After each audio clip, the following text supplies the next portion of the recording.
We gather in the name of the Father, and of the Son, and of the Holy Spirit. Amen.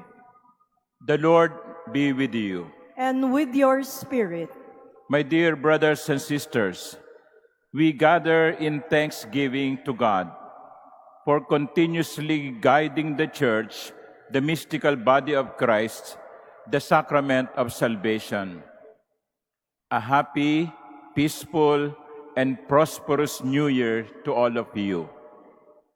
The year opens with the solemnity of Mary, Mother of God. Just as mothers are always the first to touch our lives, so we begin our spiritual journey under the loving gaze of Mary, the Mother of God and our Mother. Mary gathers us, her children, in Jesus Christ, under her care. Let us entrust to her our hopes and fears, our joys and sorrows. We ask for her intercession to help us to conform our lives to the will of God and preach the gospel to others. Today also, we celebrate the World Day of Prayer for Peace. May the Savior of the world, who brings God's peace to His people, bless all of humanity with the gift of peace. To prepare ourselves to celebrate these sacred mysteries, let us acknowledge our sins and ask for God's pardon and forgiveness.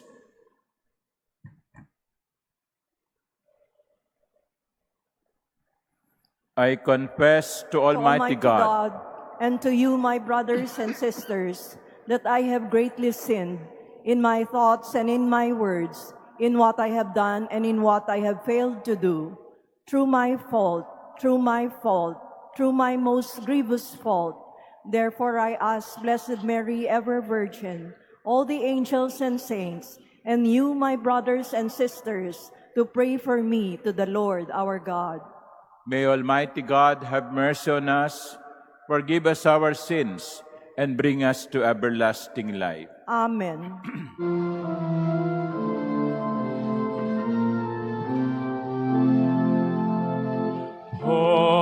Panginoon, kawan mo kami.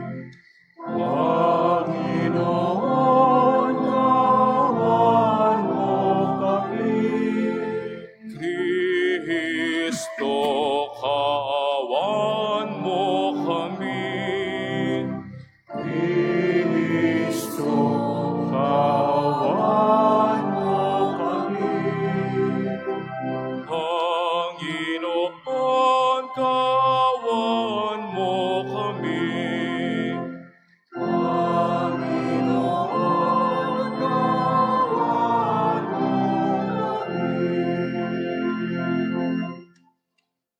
Gloria in excelsis Deo.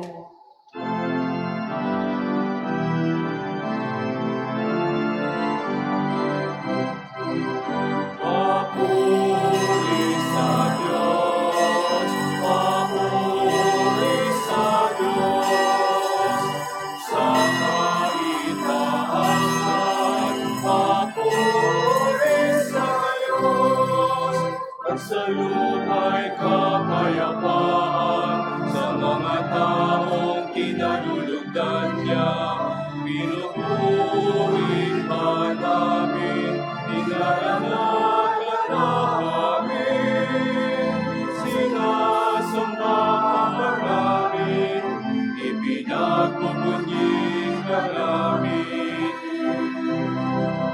Pinasasalamatan ka namin sa iyong dakilang aking kapurihan, Panginoong Diyos, dakilang langit, Diyos amang makapangyarihan sa lahat. Panginoong Jesucristo,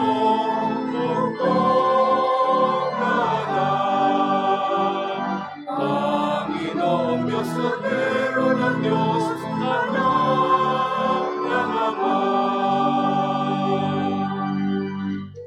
Ikaw na nag-aalis ng mga kasalanan ng mundo. Maawa ka sa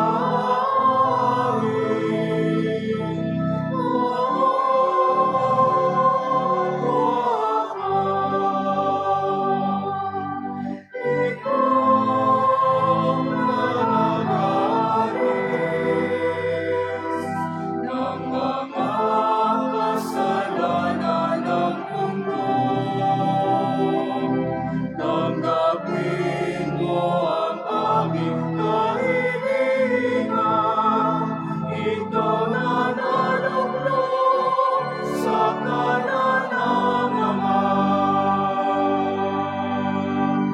Sapagkat ikaw lamang ang banal at ang kataas-taasan, ikaw lamang, O Jesucristo, ang Panginoon, kasama ng Espiritu Santo, sa kadakilaan ng Diyos namin.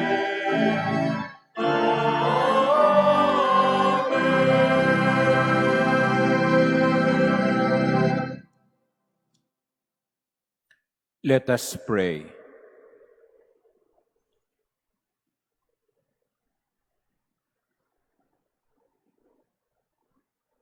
O God, who through the fruitful virginity of Blessed Mary bestowed on the human race the grace of eternal salvation, grant, we pray, that we may experience the intercession of her, through whom we were found worthy to receive the author of life, our Lord Jesus Christ, your Son, who lives and reigns with you in the unity of the Holy Spirit, God, forever and ever. Amen. Please be seated.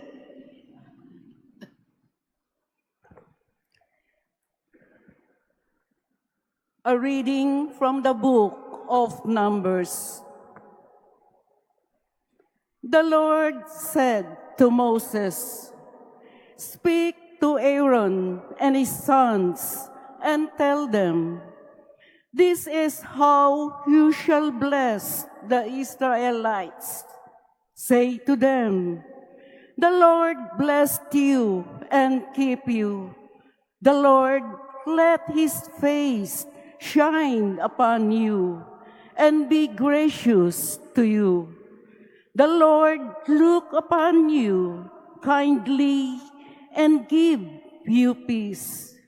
So shall they invoke my name upon the Israelites, and I will bless them.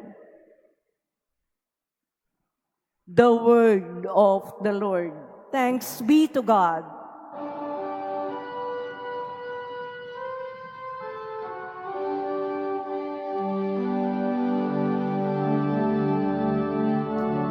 May God bless us in His mercy. May God bless us in His mercy. May God have pity on us and bless us. May He let His face shine upon us. So may your way be known upon earth, among all nations, your salvation. May God bless us in His mercy. May the nations be glad and exult, because you rule the peoples in equity. The nations on the earth you guide. May God bless us in His mercy. May the peoples praise you, O God. May all the peoples praise you. May God bless us, and may all the ends of the earth fear Him. May God bless us in His mercy. May God bless us in His mercy.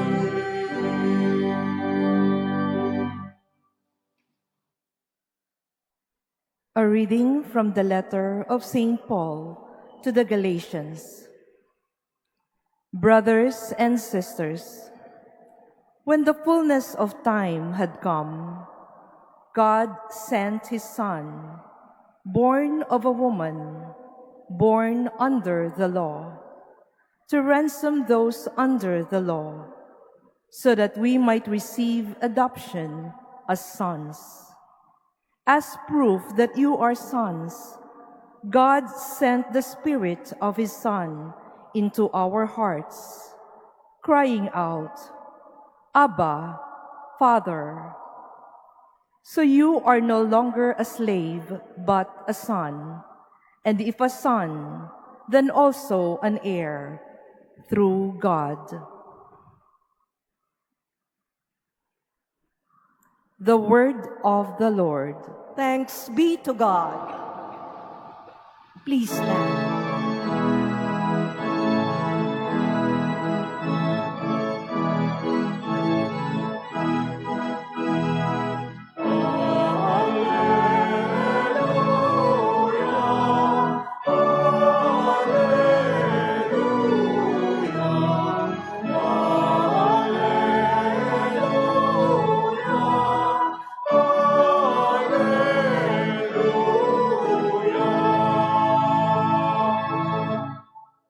In the past, God spoke to our ancestors through the prophets. In these last days, He has spoken to us through the Son.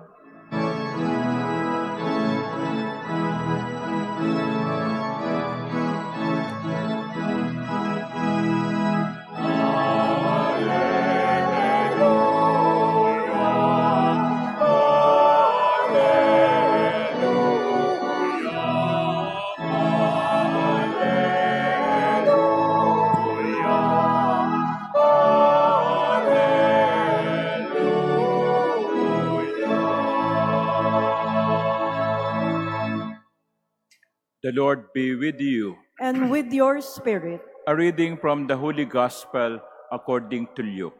Glory to you, O Lord.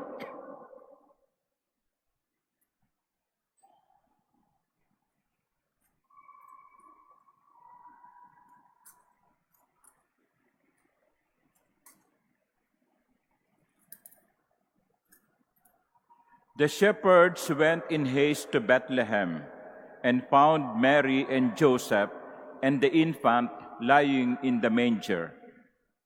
When they saw this, they made known the message that had been told them about this child. All who heard it were amazed by what had been told them by the shepherds. And Mary kept all these things in her heart, reflecting on them in her heart.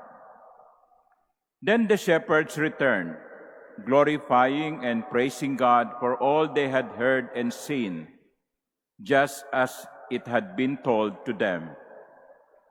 When 8 days were completed for his circumcision, he was named Jesus, the name given him by the angel before he was conceived in the womb. The Gospel of the Lord. Praise to you, Lord Jesus Christ. Please be seated. Kasama po ni Father Biel, ang ating Vice Rector, ay binabati ko kayo ng isang masaganang bagong taon. Happy New Year po sa lahat. At batiin niyo yung mga katabi ninyo, Happy New Year. Nakuha niyo na ba yung cellphone number? No? At nagpapasalamat tayo sa Panginoon sa biyayang ibinigay niya sa atin na marating ang panibagong taon. The gift of life is the most important gift, and we are grateful to the Lord for the gift of life. So, paano niyo sinalubong ang bagong taon kagabi? Meron pong tamang paraan ng pagsalubong, merong maling paraan ng pagsalubong. Unahin ko yung mali. Ilan sa inyo ang bumili ng mga bilog na prutas? 12 para sa isang buwan, no? Okay? Dahil ang sabi, kapag maraming bilog, maraming pera. Dahil ang pera ay bilog. O kaya, sino sa inyo ang nagsuot ng mga damit na may polka dots, bilog-bilog? Yon ang maling paraan. Bakit po? Kasi kung bumili kayo ng prutas para kainin ng pamilya ninyo, very good. Pero kung bumili kayo ng prutas para swertihin kayo sa buong isang taon, parang sablay. Sapagkat inilalagay natin ang ating swerte sa prutas. Inilalagay natin ang swerte natin sa damit na bilog-bilog. Nakakalimutan natin na hilingin ang pagpapala hindi sa prutas, kundi sa lumikha ng mga prutas. When we lay down rounded fruits on the table, we focus on the fruits. We forget the creator of the fruit. And that is God. Kahit po 24 na klase ng bilog na prutas ang inyong ilagay sa inyong mga hapagkainan, kung hindi naman kayo magbabago, hindi naman tayo magbabago, this year will just be another year. So anong tamang paraan?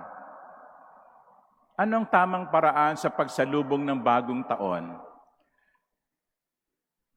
Sa unang pagbasa, narinig natin kung paanong inutusan ni Yahweh si Moises Ganito mo pagpapalain ang aking bayan.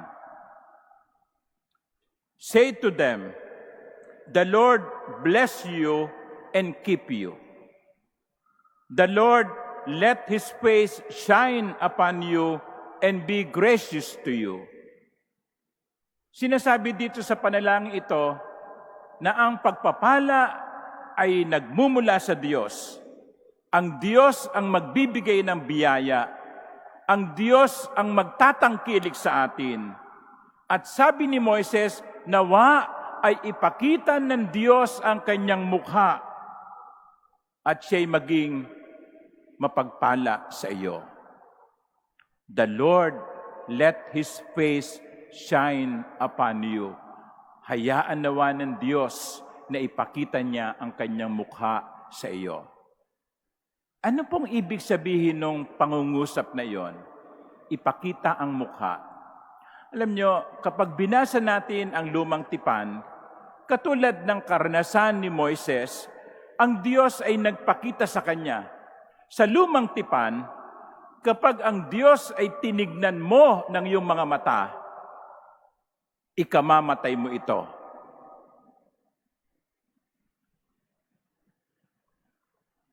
Walang nakakita sa Diyos ng nabuhay. Pero si Moises ay binigyan niya ng pribilehiyo na makita ang kanyang mukha at hindi siya namatay. Hindi namatay si Moises. Kailan ipinakikita ng Diyos ang kanyang mukha at kanino ipinakikita ng Diyos ang kanyang mukha? Sa kanyang pinapaboran. Sa taong kalugod-lugod sa kanya. Para sa Diyos, si Moises ay kalugod-lugod. Kaya't hinayaan ng Diyos na makita ni Moises ang kanyang mukha. So, yung papapala, yung panalangin na binabanggit sa unang pagbasa, the Lord let His face shine upon you, really means, may you live a life that will make you favorable to God, that He will reveal His face to you. That is the meaning. May you live a favorable life. Naway mamuhay ka ng kalugod-lugod sa Diyos upang ikaw ay kanyang biyayaan ng pagkakataong makita ang kanyang mukha. Katunayan, sino ba yung papasok sa langit? Sino ba yung makikita ang mukha ng Diyos ng harap-harapan magpasawalang hanggan? Those who have lived favorable life. Hindi ka naman papasok sa langit kung hindi mo pinagsisisihan ang iyong kasalanan. Hindi ka naman papasok sa langit kung pinili mong lumayo sa Diyos. Hindi ka naman papasok sa langit kung hindi ka magbabago. Kung gusto nating makapasok sa langit at makita natin ang mukha ng Diyos ng harap-harapan, mamuhay tayo ng marangal. Yun ang tamang pagsalubong sa bagong taon. During this day, we come up with New Year's resolutions. Let us take seriously our New Year's resolution. Hindi yung mangangako ka ngayon, kakalimutan mo na bukas. Hindi. Sapagkat sabi ko nga kanina, kung hindi natin sisikaping baguhin ang ating buhay, 2025 will just be another year. And after 12 months, it will be over, and not much has changed in us. So anong dapat nating baguhin sa buhay natin? Ano yung masamang pag-uugali na dapat nating palitan? Nabasa ko sa Facebook ng isang araw, bibili ka nga ng mga bilog na prutas para swertihin ka, pero pagdating sa Mayo, mali naman ang iyong bibilugan na kandidato, mamalasin ka pa rin. Totoo yun, di ba? So, siguro doon tayo magsimula sa pamamaraan ng ating pagpili. Sino ba ang ating pinipili? Sino ba ang ating pinapaboran? Where do we lean on? Whom do we lean on? Whom do we depend on? Ito, madalas ko sinasabi, no? Na to the point na parang ang kulit-kulit ko na siguro. Hindi po lahat ng relasyon ay tama at dapat ipagpatuloy. Sapagkat may mga relasyon na hindi natin dapat na pasukan. So palagay ko yun, sa mga taong pinipili natin, sa mga pangyayari na pinipili natin, dapat suriin natin, tama ba ang ginagawa kong pagpili? Kung sasabihin ninyo ngayon, Lord, I love that person, but I know the relationship is wrong. Lord, I will cut off that relationship. I will try to be a better person this year. That is the right way of welcoming New Year. So, mga minamahal kong kapatid, ano ang dapat nating baguhin?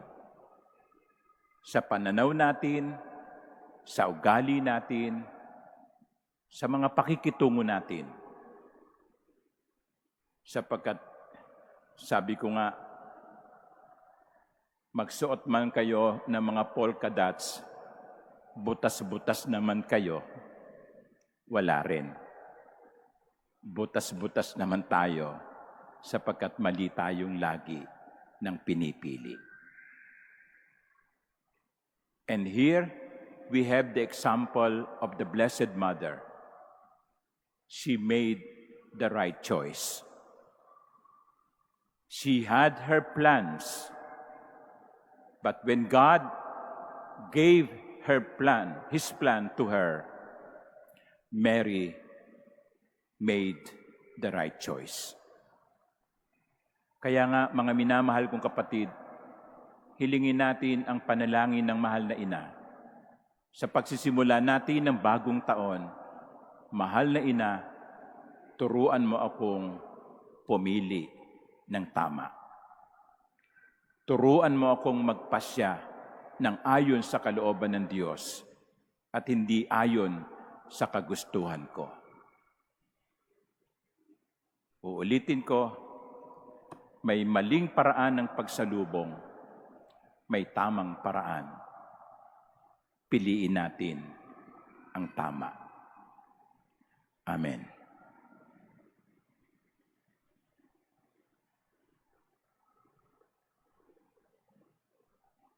Please stand.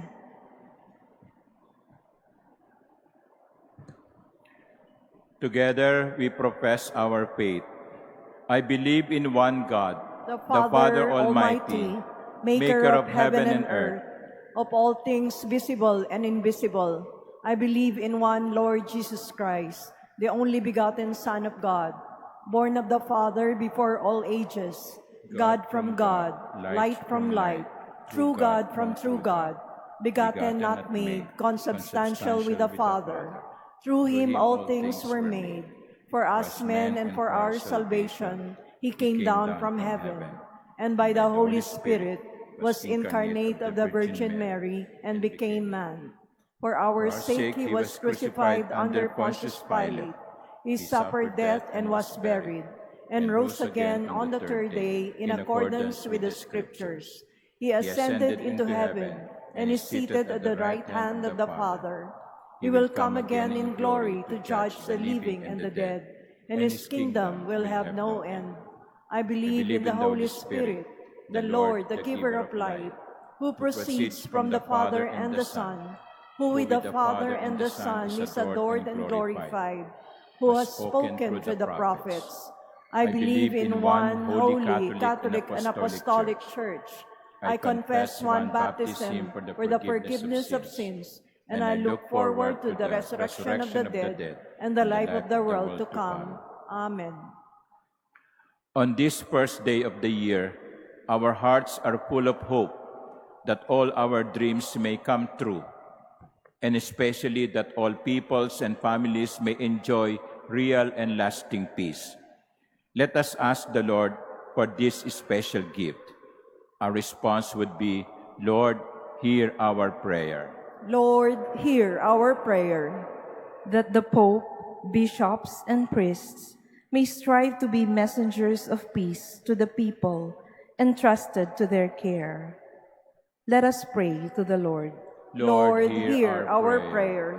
That the leaders of nation may work for lasting peace based on the recognition of the rights and dignities of all peoples. Let us pray to the Lord. Lord, hear our prayer. That families of the world may keep growing in respect and love for one another. Let us pray to the Lord. Lord, hear our prayer.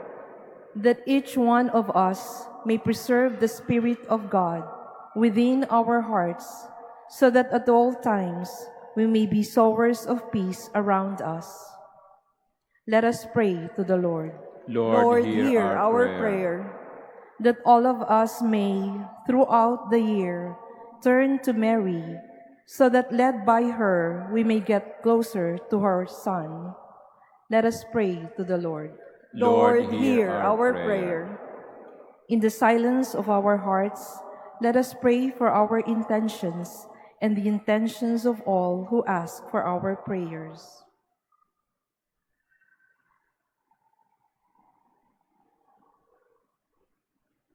Let us pray to the Lord. Lord, hear our prayer. Lord our God, you are the beginning and the end of all that is beautiful and good. Let this year be to all of us a year of grace, hope, peace, and joy. Keep our families and communities united. Complete what you have begun in us through Christ our Lord. Amen. Please be seated. Lord,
Pray, my dear sisters and brothers, that my sacrifice and yours may be acceptable to God, the Almighty Father. May the Lord accept the sacrifice at your hands for the praise and glory of his name, for our good and the good of all his holy church. O God, who in your kindness begin all good things and bring them to fulfillment, grant to us who find joy in the solemnity of the Holy Mother of God, that just as we glory in the beginnings of your grace, so one day we may rejoice in its completion, through Christ our Lord. Amen. The Lord be with you. And with your spirit, Lift up your hearts. we lift them up to the Lord. Let us give thanks to the Lord our God. It is right and just. It is truly right and just, our duty and our salvation, always and everywhere to give you thanks, Lord, Holy Father, Almighty and eternal God, and to praise, bless, and glorify your name on the solemnity of the motherhood of the Blessed Ever Virgin Mary. For by the overshadowing of the Holy Spirit, she conceived your only begotten Son, and without losing the glory of virginity, brought forth into the world the eternal light, Jesus Christ our Lord. Through him the angels praise your majesty, dominions adore, and powers tremble before you. Heaven and the virtues of heaven and the blessed seraphim worship together with exultation. May our voices, we pray, join with theirs in humble praise as we acclaim.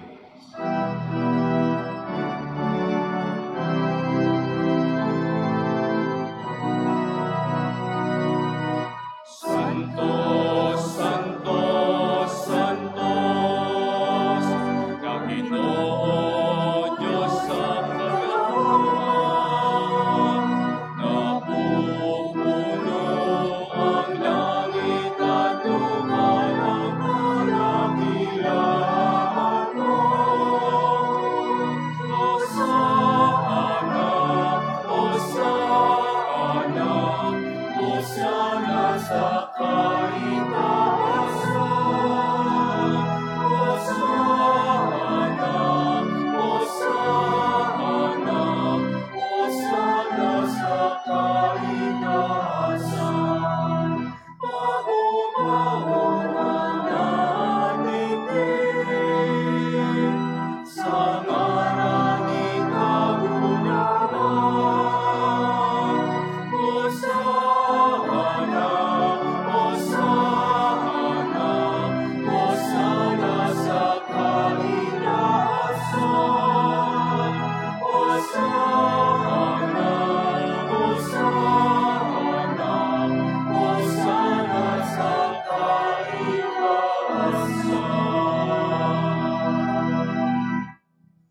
Please kneel. You are indeed holy, O Lord, and all you have created rightly gives you praise.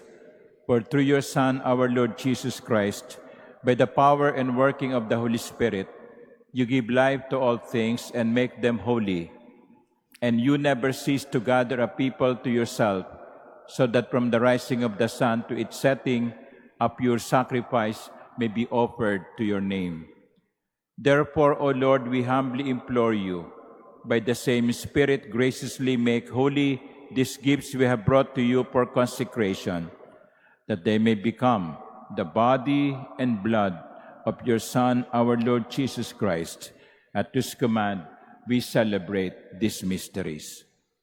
For on the night he was betrayed, he himself took bread, and giving you thanks, he said the blessing, broke the bread, and gave it to his disciples, saying, "Take this, all of you, and eat of it, for this is my body, which will be given up for you."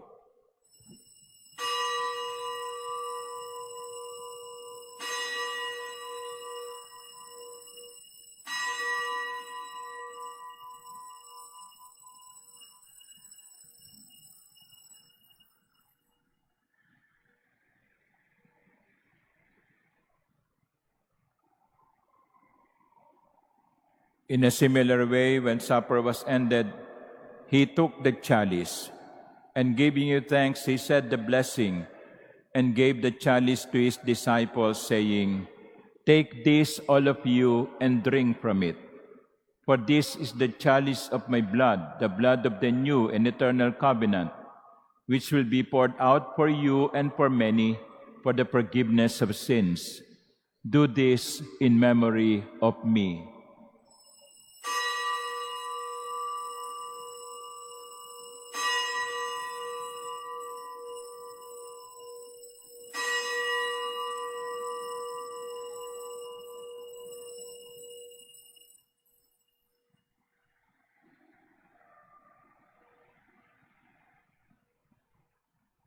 Please stand.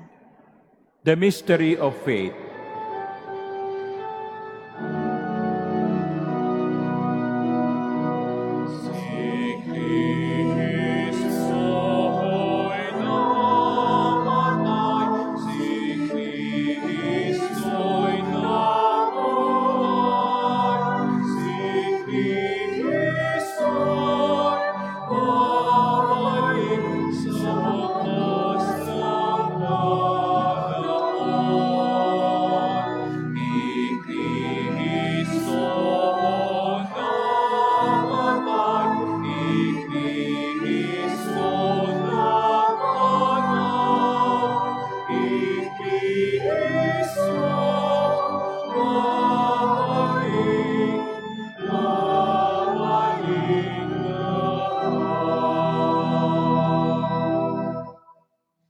Therefore, O Lord, as we celebrate the memorial of the saving passion of your Son, his wondrous resurrection and ascension into heaven, and as we look forward to his second coming, we offer you in thanksgiving this holy and living sacrifice.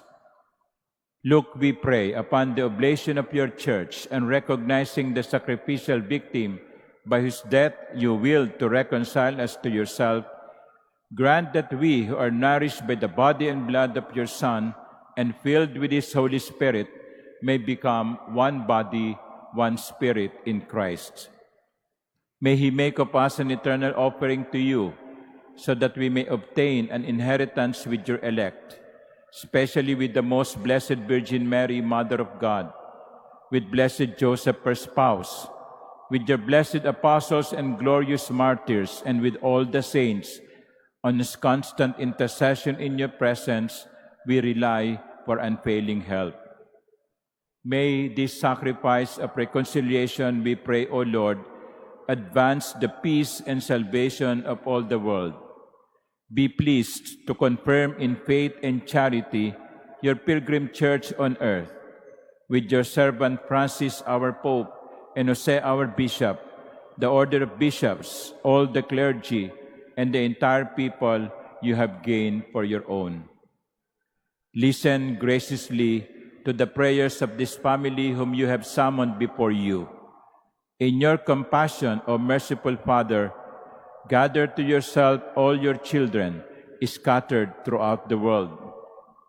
To our departed brothers and sisters, and to all who were pleasing to you at their passing from this life, give kind admittance to your kingdom. There we hope to enjoy forever the fullness of your glory, through Christ our Lord, through whom you bestow on the world all that is good. Through him, and with him, and in him, O God, Almighty Father, in the unity of the Holy Spirit, all glory and honor is yours forever and ever.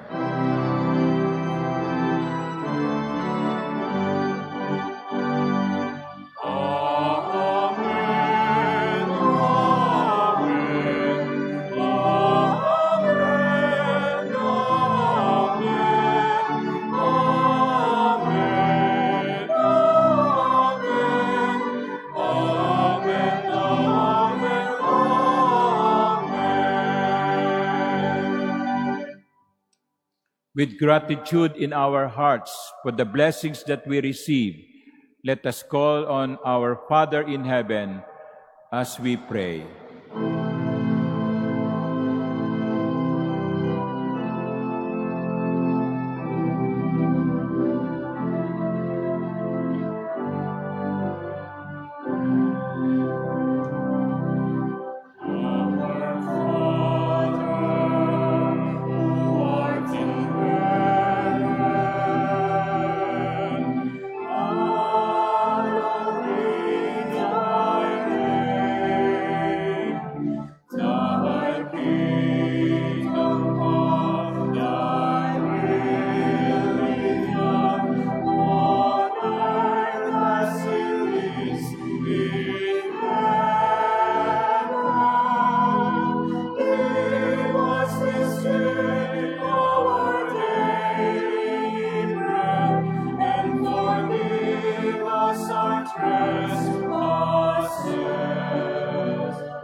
Deliver us, Lord, we pray, from every evil.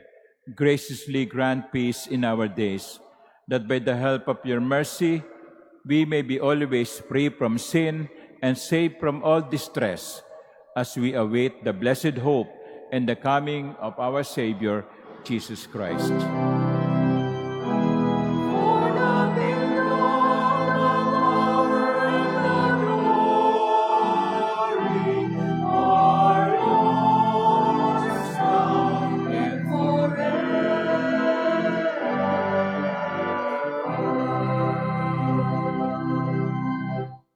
Lord Jesus Christ, who said to your apostles, "Peace I leave you, my peace I give you," look not on our many sins, but on the faith of your church, and graciously grant her peace and unity in accordance with your will, who live and reign forever and ever. Amen. The peace of the Lord be with you always. And with your spirit. Let us offer each other the sign of peace.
Please kneel. Behold the Lamb of God. Behold him who takes away the sins of the world. Blessed are those called to the supper of the Lamb.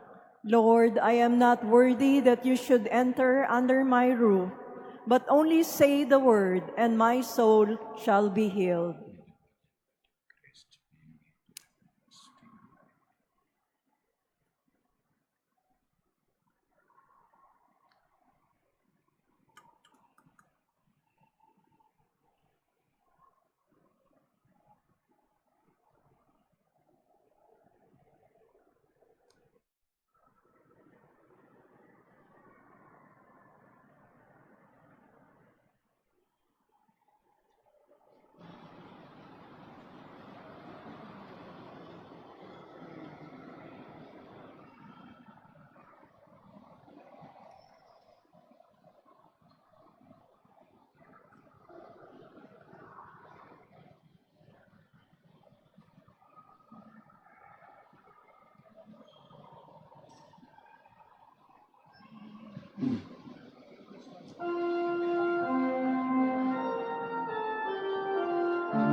heaven and earth are created by the Spirit of life set free, like a flavor of His burden. Make us all arise to You, source of life that has no ending. On that spot I trust in You. Visualize the waiting story, for our Lord is born in time. Sacred God, for You and Mary, glorified when He came, like a flavor of His burden. Make my soul arise to You, source of life that has no ending. On that spot I trust in You.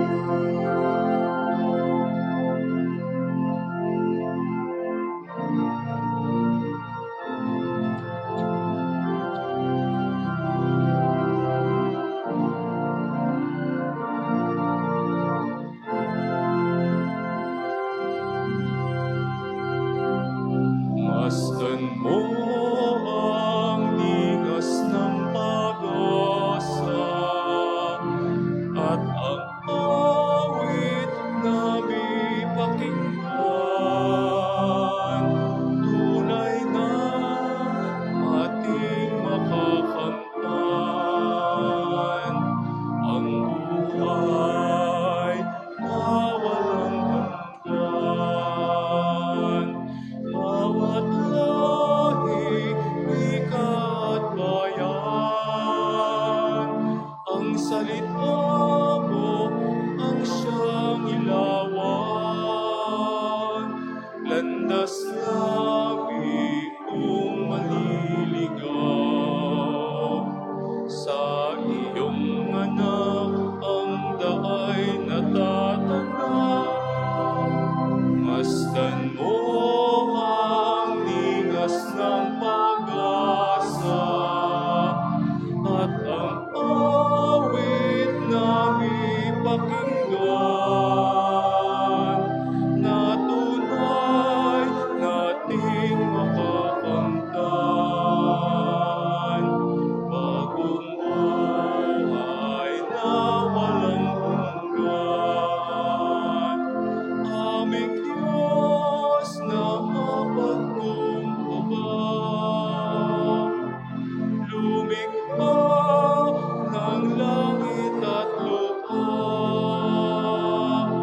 bagong buhay ang kanyang alay.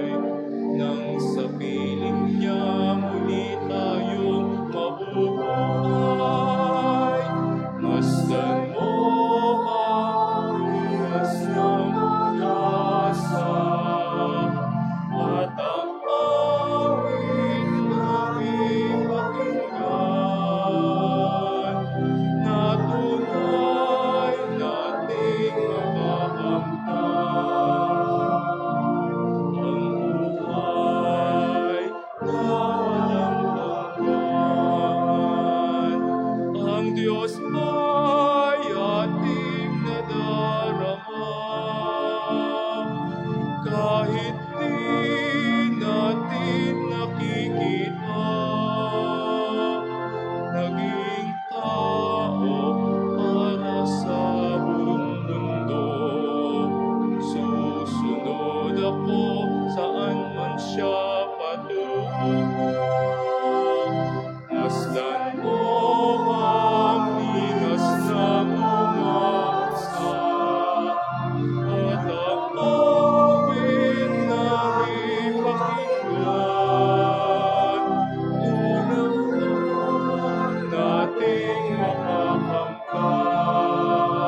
Please stand.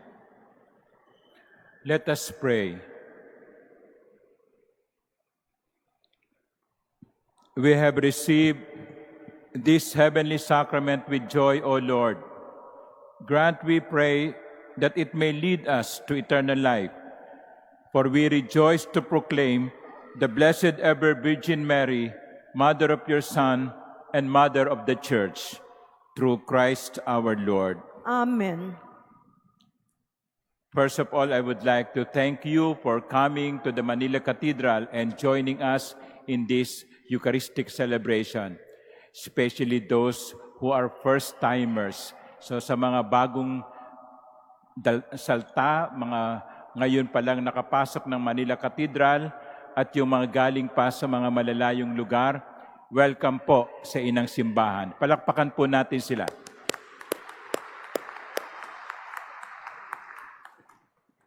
And I also would like to take this opportunity to thank you for your prayers, financial support, encouragement in the past 12 months.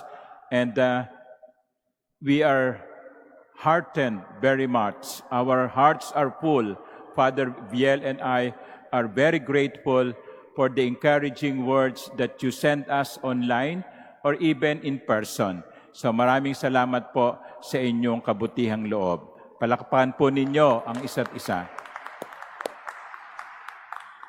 Let us also thank those who serve in this Eucharistic celebration, our ministry members, the choir, the lectors and commentators, greeters and collectors, the altar servers, the Eucharistic lay ministers, and all those who serve to make sure that our liturgy this morning would run smoothly. Sa inyo pong mga walang sawang at walang pagod na naglilingkod sa Manila Cathedral, maraming salamat po.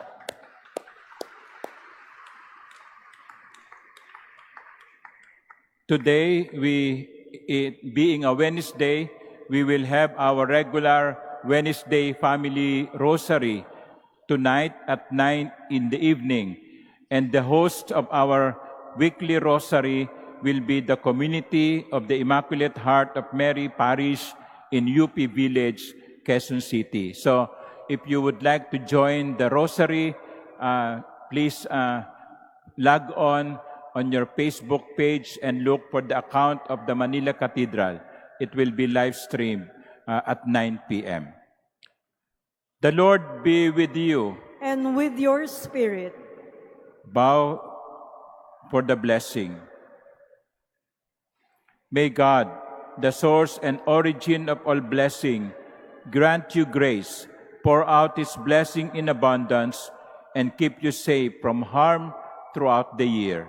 Amen. May He give you integrity in the faith, endurance in hope, and perseverance in charity, with holy patience to the end.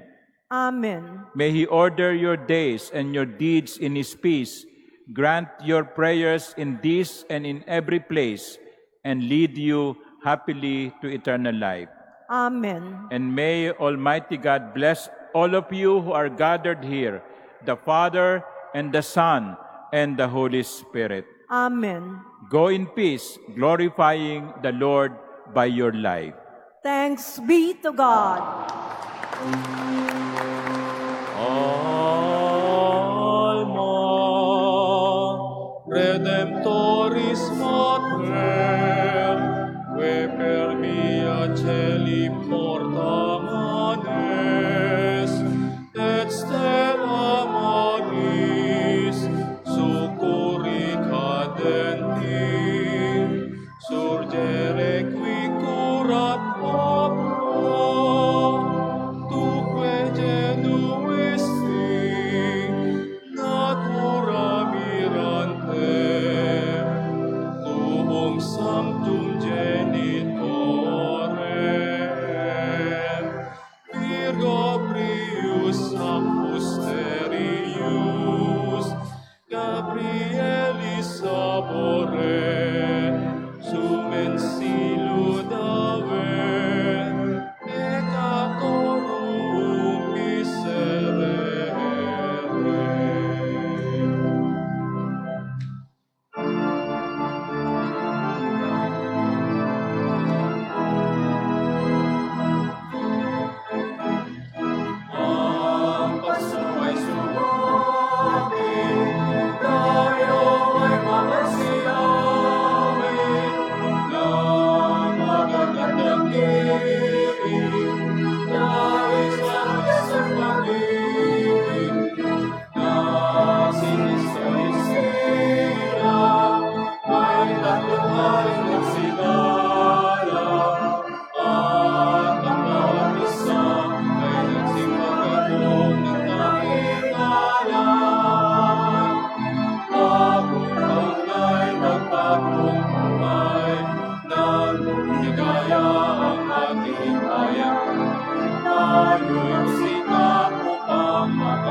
kasaganahan. Tayo'y mga sinawin, habang ang ulan ay ibig. Ang araw ay sumapit, nang sa puno ng langit. Tayo ay magmamahalan, ang isundin ang lipungaran.